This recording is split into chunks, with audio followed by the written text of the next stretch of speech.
This is the PT-17, one of the most iconic aircraft ever built. It was conceived as a primary trainer for the US military, and although it shared the stage with the Fairchild PT-19 and the Ryan PT-22, an estimated 70% of all North American military pilots trained in PT-17s in the 1930s and 40s. The US Navy called it N2S-3, the Canadians called it Cadet. Officially it's the Boeing Model 75, but most people called it Stearman. Boeing acquired Stearman aircraft in 1934, and the Model 75 saw widespread service with the US Army, Air Forces, the US Navy and the Royal Canadian Air Force. About 8,500 were built, and with the equivalent of almost another 2,000 complete aircraft stockpiled as spare parts.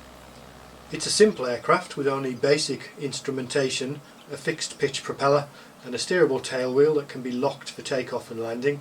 It's also a rugged aircraft. One modern commentary on the engineering notes that the fuselage is made from welded steel tubing the site of gas piping, while the tail wheel assembly alone is heavier than the main gear on many light aircraft. This is probably why so many survive to this day, and many saw post-war service as crop dusters. This isn't the first time Golden Age Simulations has modelled a Stearman. In 2009 they released a PT-17 and N2S-3 for FSX in a package that also included a post-war 300 horsepower civilian conversion of the Lycoming powered aircraft and a 450 horsepower Super Stearman. The new package is a ground-up rebuild of the military Stearmans, and almost a decade on from the original package we can expect optimised performance, an improved level of detail and of course full compatibility with the FSX Steam Edition, and all versions have prepared. Now in this package we get only the military variants, but we do get the Lycoming equipped PT-13 and N2S-5 as well as the Continental powered PT-17 and N2S-3, and there are a couple of civilian painted variants included with some variations in the minor detailing. But those monster conversions aren't forgotten, and a future release will include the 300 horsepower and the 450 horsepower Super Stearman from the original release, and we're also promised an N2S on floats and a crop duster. So let's jump in and take a look around. Alright, so here we are in the virtual cockpit. This is the PT-17, which will represent pretty much all the cockpits. We do have some differences between the PT-17 and the naval variants, the N2S-3 and the N2S-5, but by and large the cockpits are pretty much the same. We've got the same instruments in each, but the layout is a little bit different. We'll stick with this one for now. First of all, let's just think about what we can see outside of the cockpit. We get pretty much the same view from all variants of the aircraft. Now bearing in mind that the PT-17 and the N2S-3 have a 7-cylinder radial engine and the other two variants have a 9-cylinder engine, we do see a difference in the engine up front. It's subtle. We can't tell that there's extra cylinders, but the cylinder heads look different. We can scoot forward to the front cockpit and we get a better view. So that's just a subtle difference that you might notice if you're very observant. The only other thing we can see outside, well, two things. There's a mirror up there. Nominally that's a rear view mirror up here on the underside of the wing. That's a fake, that doesn't do anything. We don't get any parallax if we move side to side. It's not actually reflecting anything from behind us. The other thing, if we go back to the front cockpit again, this is a fuel gauge here.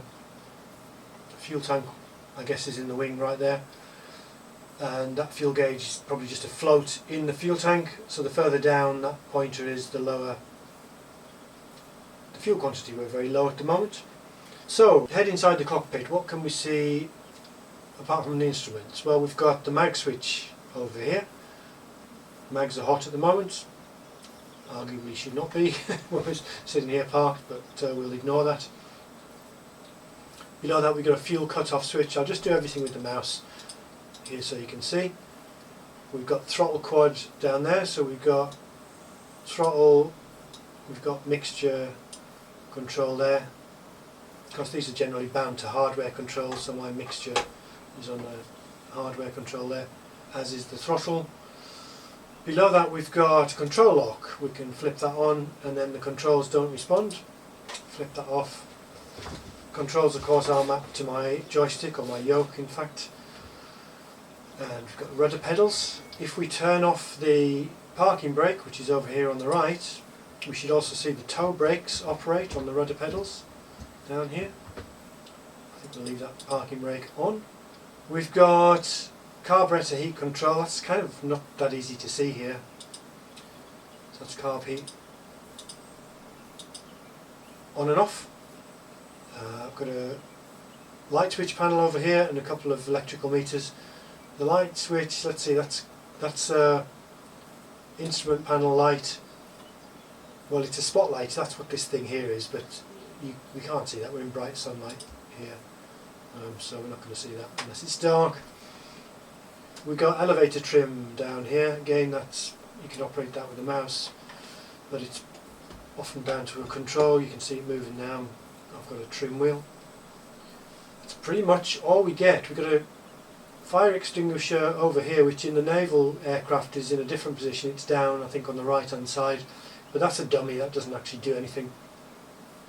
The only thing that's actually missing from this cockpit is the N2S-3 and the N2S-5 have a tail wheel lock, and there's a switch for that down here on the right. So we don't have that in this cockpit. If we just scoot to that forward cockpit again, we can fly it from the front cockpit. We've got everything here duplicated, essentially, except for the fire extinguisher. So we can fly it from here. We need ballast in the back, or an instructor in the back, technically, to do that. We can have a passenger in the front, incidentally, if we can click on this solo placard here, and then we get the head, animated head in the front seat. That also responds to the rudder pedals, so I'm clicking the rudder left and right there, so we can do that. There's another way to configure that. If we bring up the config panel, which is shift 4 by default, we can put the pilot passenger on there. I think that's the only thing we can see from the virtual cockpit. We've got a couple of other views. So that's the front cockpit. We've got rear cockpit leaning out slightly to the left, or leaning out to the right. So we're going to take a look at starting the aircraft up now. In fact, before we do that, let's just hop outside and have a look at that config panel again. And we can see the external options. We can put in the passenger, or the front seat pilot, we can put in the rear seat pilot, or we can put in all the tie down furniture. Got a cover for the cockpit, remove before flight. We've got we can open the baggage compartment. Some of these should be mutually exclusive, but we can open up the baggage compartment there. So really this is just, if you're making videos, I guess, like this, you know, you can dress up the aircraft for tying down. So back in the cockpit, just before we go for a flight, let's have a look at starting the aircraft up. So pretty much without exception, any Stearmans that are flying today will have been converted to use electric start, which means you can start the aircraft from the cockpit. You can hand prop the aircraft, of course, but by design these aircraft were started from a ground station, which required a member of the ground crew working outside the aircraft. So if we just cycle through the views, we've got a view for that. Here we are. In fact, I need to probably zoom in on that. So I've zoomed right in on this ground station, so you can see what we've got here. We've got three things. We've got a primer knob here, and so we've set the mags hot already, cracked the throttle. We're going to prime just 4 squirts. 4. And if we click this socket up here, we insert a crank. We click on that, crank up the inertial starter, and when that stops, we get ready to hit the starter switch. Click that. I'll zoom out a bit. You see the prop coming to life.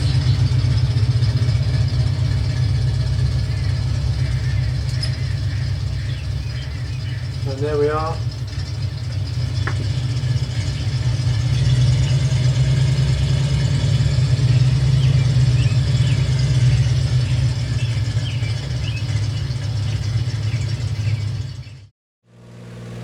The Stearman's a big aircraft, for a trainer, weighing in at almost 2,000 pounds empty. This means it needs assertive control in all axes, but it's easy to fly and very forgiving for the most part.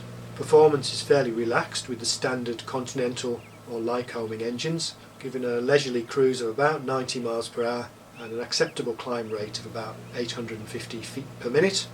It's a draggy, wallowy lump that scrubs off speed easily and side slips well for excellent control of the descent, and the handling by and large is docile and predictable.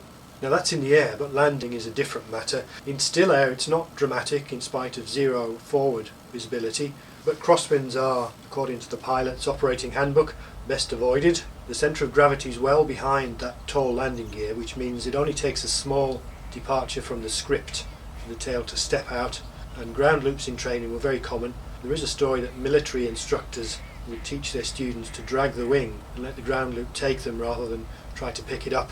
This usually saved the aileron and minimised damage. But ground handling is the steerman's only vice, and it is, as the saying goes, an aircraft you have to keep flying until you shut down the engine.